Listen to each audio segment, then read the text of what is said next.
হঠাৎ যদি মোৰ এনেকুৱা হয় যে এইটো মোৰ প্ৰফাইল, যিটো প্ৰফাইলত মই লিখা মেলা কৰোঁ, যিটোত মোৰ ফলোৱাৰ্ছ প্ৰায় 13,000, তাতকৈ ডাঙৰ কথা যিটো পেজত আপোনালোকে এই ভিডিঅ'টো চাই আছে সেই পেজটোত প্ৰায় 11,000 ফলোৱাৰ্ছ আছে, আৰু যদি হঠাৎ মোৰ এই পেজটো যদি উৰি যায়, তেতিয়াহ'লে আপোনালোকে ভাবি চাওক যে আপোনালোকে ইমান দিনে কষ্ট কৰি থকা ফেচবুক পেজটো বা প্ৰফাইলটো যদি হঠাৎ উৰি যায় তেতিয়া কেনেকুৱা হ'ব পাৰে আপোনালোকৰ অৱস্থা। আৰু যিটো ফেচবুকৰ পৰা আপোনালোকে চ' কল কণ্টেণ্ট ক্ৰিয়েটৰৰ নাম পাই আছে, নিশ্চয় আপোনালোকৰ বহুত বেছি দুখ লাগিব। কিন্তু সেইটো নহ'বৰ কাৰণে আপোনালোকে কি কৰিব লাগে, যে কিছুমান চ' কল কণ্টেণ্ট ক্ৰিয়েটৰ যিয়ে ৰৈ ৰৈ বিনালে ছবিখনৰ ভিডিঅ' ক্লিপবিলাক ফেচবুকত আপলোড কৰি আছে বা ভাইৰেল হোৱাৰ চেষ্টা কৰি আছে, তেওঁলোকে এই কামটো নকৰিব। কাৰণ আমি অলৰেডি প্ৰায় 10,000 মানুহে এই বস্তুবিলাক চোৱা চিতা কৰি আছোঁ। ইয়াত ৰাজেশ ভূঞাদাও আছে, গৰিমা বৌ আছে, আৰু এনেকুৱা মানুহ আছে, ৰৈ ৰৈ বিনালে টিম আছে। আৰু আমাৰ চকুত যদি তেনেকুৱা পৰে, আমি সেই গ্ৰুপবিলাকত শ্বেয়াৰ কৰোঁ সেই প্ৰফাইলবিলাক বা পেজবিলাক, লগে লগে 10,000 ৰিপৰ্ট একেলগে পৰে। আৰু 10,000 ৰিপৰ্ট একেলগে পৰাৰ পিছত আপোনাৰ প্ৰফাইলটো বা পেজটো কেনেকুৱা হ'ব পাৰে এবাৰ কল্পনা কৰি চাওক।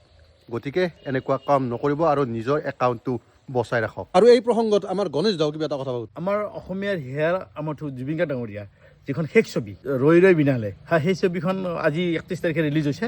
আৰু সেইটোৰ চিনেমাখনৰ ভিডিঅ'বোৰ কোনো এটা আপলোড নিজাকৈ ফেচবুকত আপলোড নিদিয়ে, আৰু আপলোড দিলে সেই ভিডিঅ'বোৰ একাউণ্টছবোৰ তাৰমানে নিজে উৰি যাব যেন সন্দেহৰ আৱৰ্ত থাকিব।